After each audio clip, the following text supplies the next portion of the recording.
This is a very common issue for the E46. As you can see, my rear spring from my rear suspension, the bottom portion have been completely broken off from the original part. And as you know, dealerships or stealerships, they have quoted me $902 for parts and labor, which is outrageous because I've only spent $120 for Bilstein stock ride height rear springs.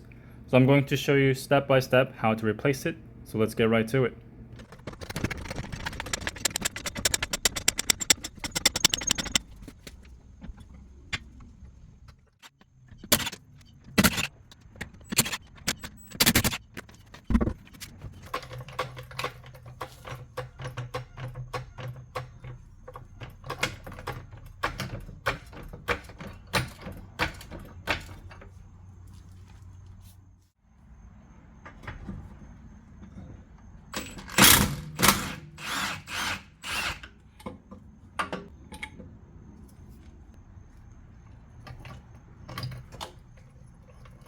Now all of the E46 should have this portable jack in the trunk.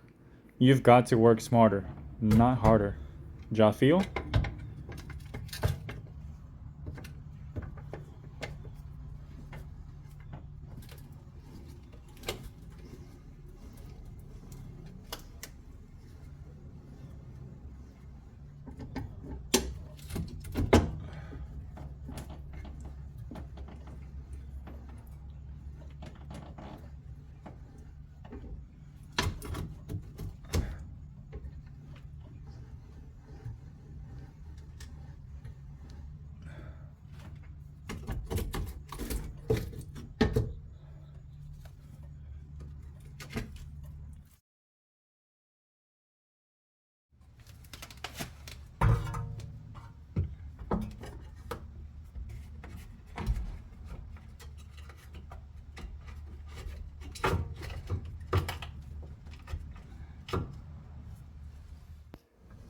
Ja feel!